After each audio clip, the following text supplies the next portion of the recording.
Hello Gophers, and welcome to our new video where we'll be learning about how to create a gRPC server. Before we move forward and start to create a gRPC server, do not forget to like, share and subscribe to our YouTube channel. Also press the bell icon so that you don't miss on any new notifications of any new videos or series that we put across for you guys. Now to create a gRPC server, it's a simple 4-step process where the first step involves installing the protocol buff compiler. Second is installing the required Go plugins.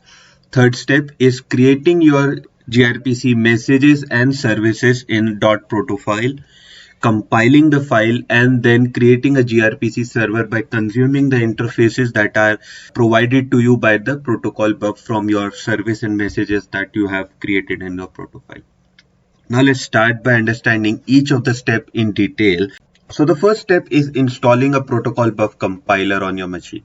We have already done a video on how to install the protocol buff compiler on your machine, and it is linked on the eye icon on the top right corner of your screen. You can feel free to go ahead and have a reference of that video if you have not done that so far. The second step is installing the two required plugins of Go on your machine. So I'll put these two links in the description of the video so that you can just copy paste and follow along. The third is the main step, that is towards creating a gRPC server, is creating your RPC service methods and your messages. So basically RPC service methods are of 4 types. One is simple RPC method where there is a call from client to the server and correspondingly there is a message reply from the server. Then the second step is when the server is doing streaming. That means when you have like a call to server where you want a list of particular set of data from there, and that list is a huge volume data, so you don't want to send that complete list in one go. So you are sending that list in streams so that you make sure that the small chunks are at least delivered and it keeps on delivering. So here server keeps streaming those data to the client once there is a call from the client side. The third is client streaming, where the client keeps sending the data to the server, and once the client has completely sent all the data that it had, the server would respond only one time to the client back for the response message, whatever it has to compute on that data. The fourth one is bidirectional streaming, where both the server and the client continuously keep sending data to and fro, and there is just one connection created between these two. This is basically used in live chatting type of systems. The fourth and the final step is generating your gRPC server. So before generating the gRPC server, you have to create your own structs and methods out of the interface that is given to you by the protocol buff compiler from the RPC service methods and the messages that you have created, and then you can start your gRPC server on that. So now let's start by seeing how we can create these 4 type of RPC service methods, how we can compile and how we can consume those 4 type of messages in our Go code. So if you remember from our last video, we were creating a microservice based architecture where one of the service was just responsible for authentication and authorization of users in our system.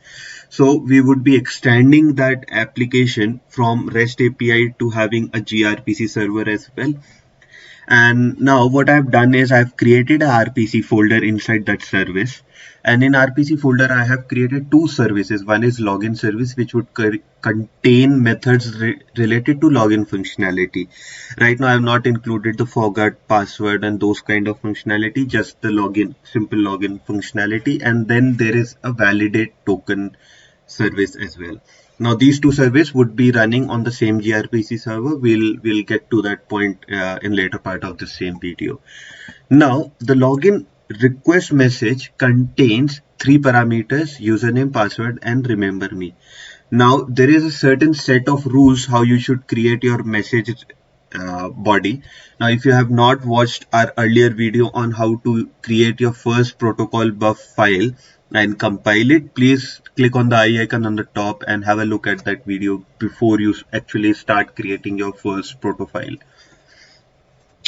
The second is the message response that we would be expecting to receive from the server. So right now for message response, I am expecting to receive the same login request in the body, and then a token from the server. Now, if this login detail is not valid, I would not receive a token. Otherwise, I will receive a token.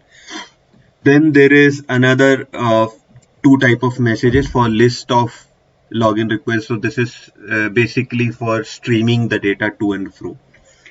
So, and then we have created a service. So this service contains four RPC method. One is simple RPC method where we say that we are sending in a login request which contains this structure, and it would receive as a response the login response structure which contains the login request details plus the token for us. Now, the second RPC method is a server streaming method where server would be constantly sending in the data to client if the data is too large, or if you want to create some small chunks of data and keep sending it.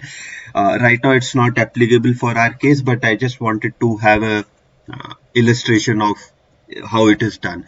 So for server streaming, definitely your input parameter will be a same data. So what I have done is I have expected a list of user login request data. So if I get like 10 login requests at a time, I will club that login request in one request and send it to server. And what server will do, it will keep reading through each login request and stream the data for each login request to the client, so that client keeps getting the data for each login request separately. So because the JWT token is a large string, so I didn't want to keep that in one request. So this is server streaming. Then there is another request where I say that it's a client streaming. So where it says that I receive a stream data as an input.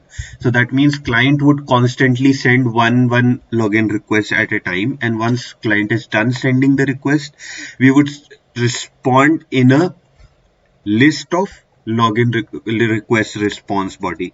So this will contain data for each login details that we have provided to the server in one shot. And then there is a bidirectional login data provider where both sides have a stream, if you see. So we receive a stream, we send a stream. So this is how we create a protocol buff file, and once this is created, I will be compiling it using this command, which is protocol compiler. I'll give the folder and the file name where it has to search for the particular file it has to compile, and will mention the output of the file where the output has to be. So currently I have outputted the file to another service. So I've created another folder outside the authentication, so that any other services can also consume the interfaces there. Again, I have also compiled the token validation. So now token validation file contains just one method, which is a bidirectional streaming method, which will be establishing one connection one at a time from the client to server, and every time client keeps receiving a request, it would send the token to the server, get a validation, receive it, that whether the token is valid or not. So there is just one connection every time build, and there is no handshake again and again for each and every request for us. So this is how I have done a validation.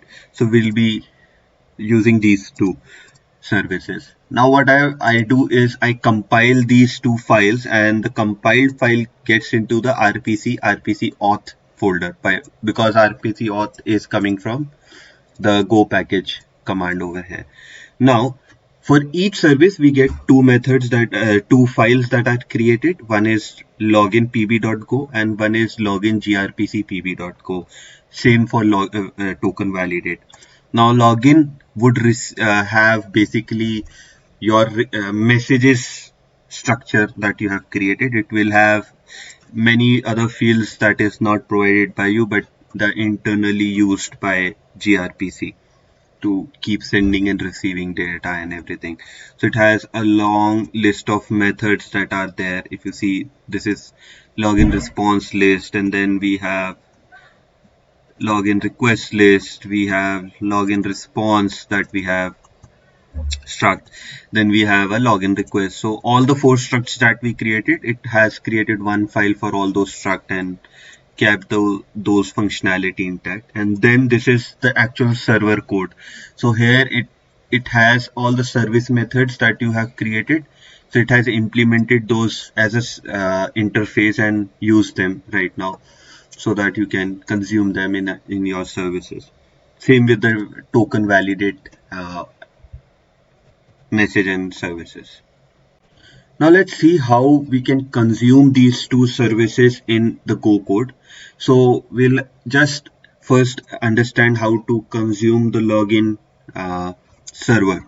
So to consume login server, the first thing that you need to do is go to the gRPC login gRPC pub file, and if you see, there is a login service client and there would be a login service server struct there. So if you go and see, there is a login service server. So this is the struct that your server code has to implement. This is the interface that your server has to implement, and the other one has to be implemented on the client side. So we'll just keep that apart from now for this discussion now, but we'll discuss that later.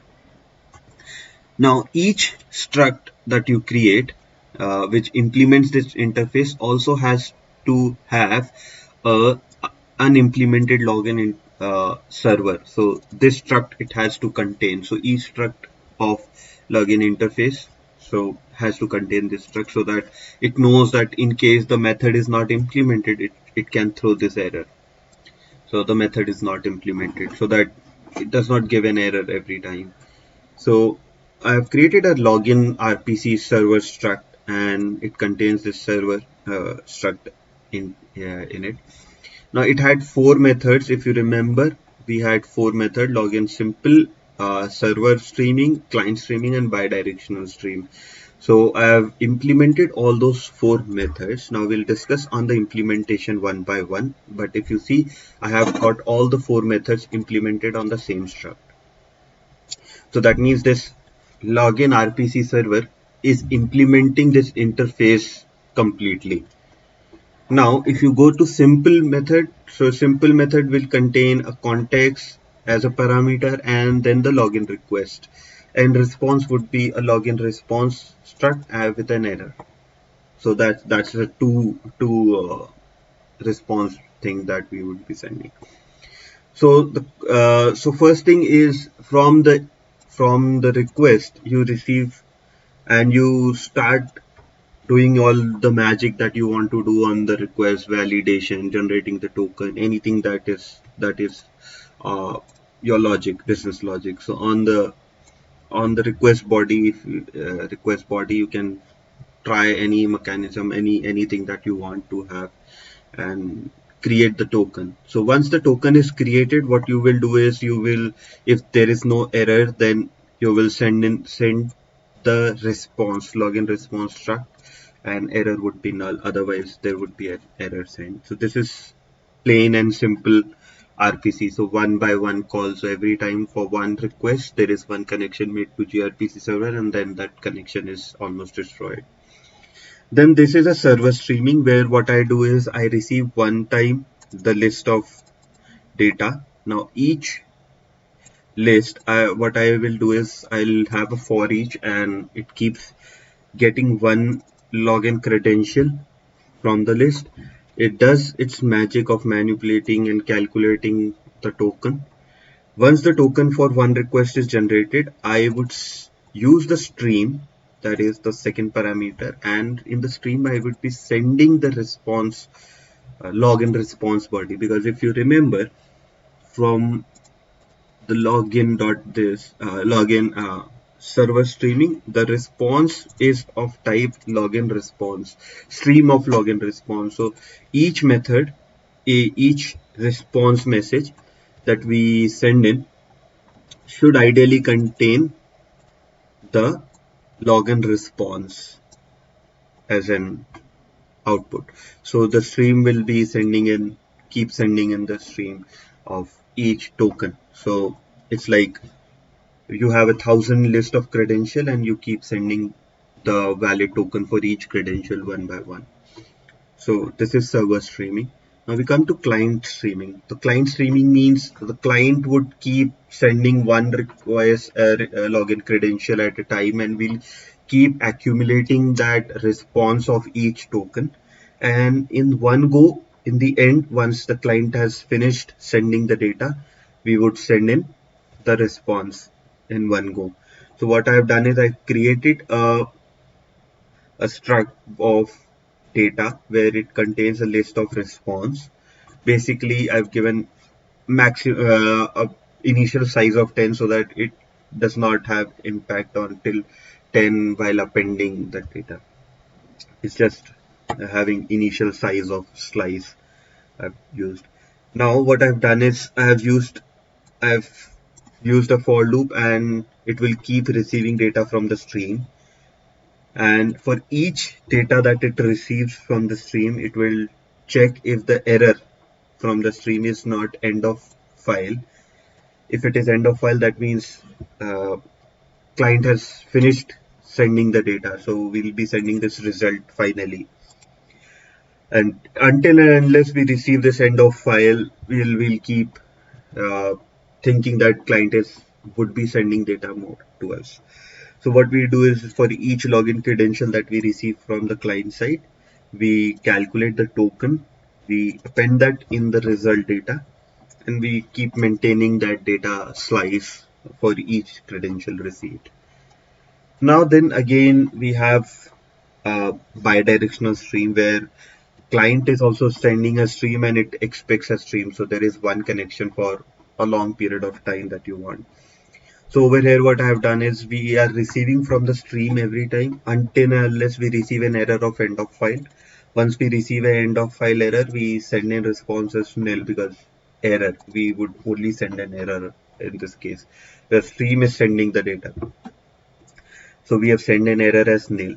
If error is not equal to end of file, then there is definitely some other error that we might have encountered. So what I've done is I've printed that error while reading the data, so that I log that message on my server and I return that error message to the client.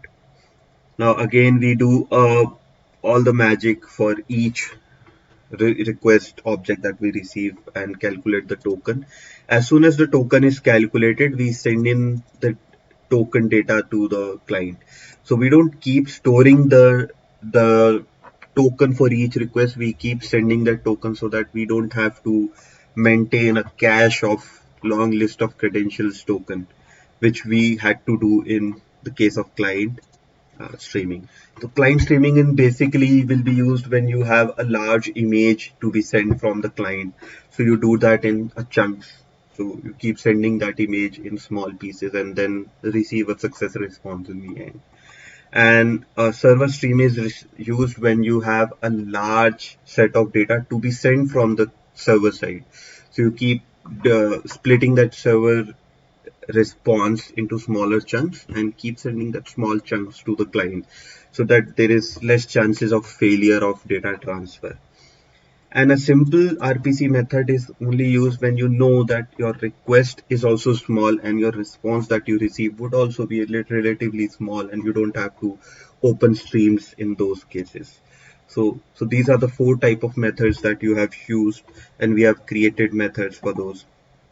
Now, how to start a RPC server? So what I've done is I've created a login gRPC Go file, and what I do over here is we first create a network listener on the URL on which you want to start your gRPC server. Right now we'll be starting it on port 8080 on localhost.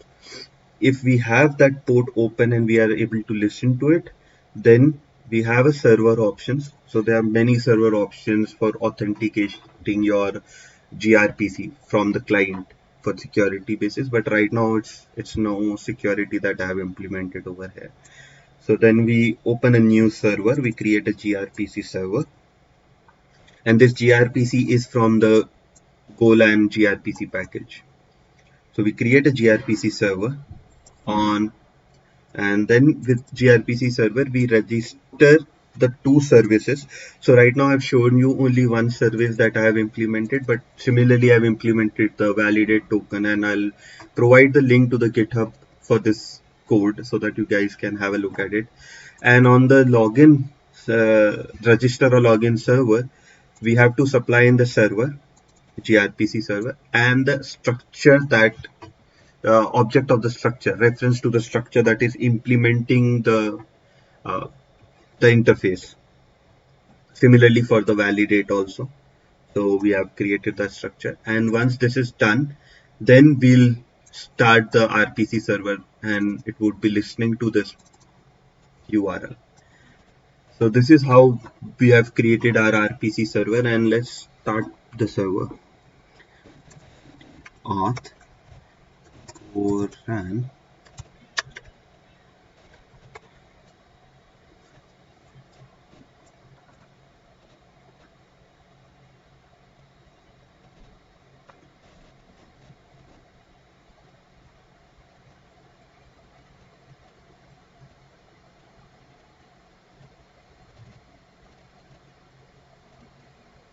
So now if you see, it is starting the server on port 8080. So that means our server is now up and running. In case it was having some issue, definitely we would have received an error from here. But right now we have not received any error from the server to start. So this is how we have created our first gRPC server, consuming all the 4 type of RPC methods available, and creating our first login and validate token service. Now in the next video, we'll be learning how to create a client so that we can validate how we can send in the stream and receive streams, and do a connection between two RPC server. So thank you for watching this video. So please subscribe to our YouTube channel and also press the bell icon so that you don't miss on any notification on any new videos that we put across for this series, or we create new series for some kind of new topics. We would also like to hear from you guys in case you have some suggestions on how we can improve, or what topics do you want us to cover for you guys that could help you in improving somehow.